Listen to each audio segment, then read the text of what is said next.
All right, this just coming into the Situation Room right now. Attorneys General from 7 states have now filed a lawsuit against the government mandate that requires religious employers to provide health insurance coverage for birth control. They argue that it violates the First Amendment and the Religious Freedom Restoration Act. This is both sides on Capitol Hill go back and forth on the issue. Today it was the Democrats' turn, calling on a female witness to testify. This in response to an all-male panel that testified at a Republican hearing last week. Our congressional correspondent, Dana Bash, is covering all of these developments. She's up on Capitol Hill. What's the latest, Dana?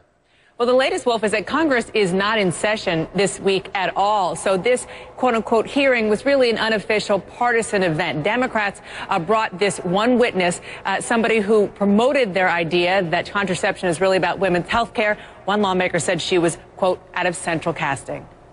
Member of the committee. At this Democratic event on contraception, a lone female witness, choreographed to contrast this Republican hearing last week, a witness table with all men.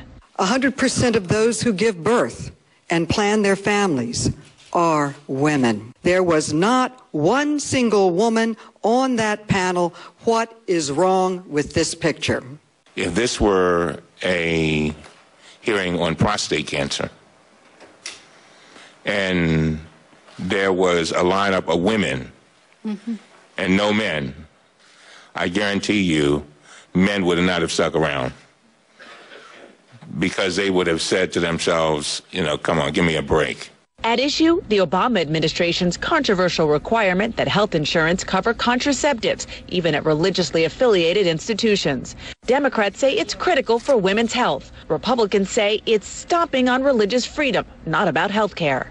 It's one reason Chairman Darrell Issa refused Democrats' request to let Sandra Fluke, a 24-year-old Georgetown University law student, testify last week. The minority chose the witness we had not found to be appropriate or qualified.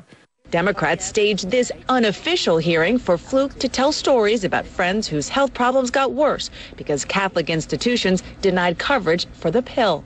Without her taking the birth control, a massive cyst the size of a tennis ball had grown on her ovary. She had to have surgery to remove her entire ovary as a result. So much political theater, the room erupted with applause for Fluke several times.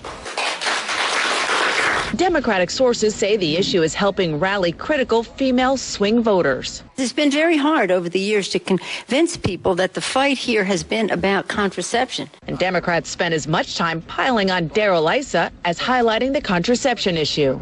Can you think of any reason why he would be so adamant that your voice should not be heard? I think, unfortunately, Chairman Issa's head is somewhere I don't want to go. Issa declined to respond, but Republican Congressman Jeff Fortenberry did. The Respect for Rights of Conscience Act, which the original hearing was held upon, does not restrict access to any legal drug or procedure in America. It simply addresses the issue of the rights of conscience for all Americans, religious liberties.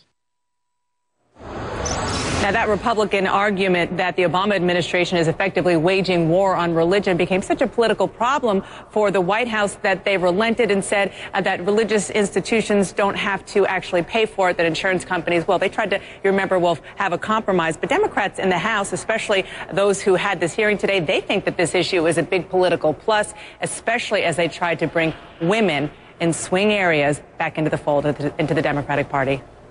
I think you're right, Dan. I don't think this issue is going to go away, despite the fact that a lot of people would like it to go away. This is going to be out there for some time to come. Thanks very much.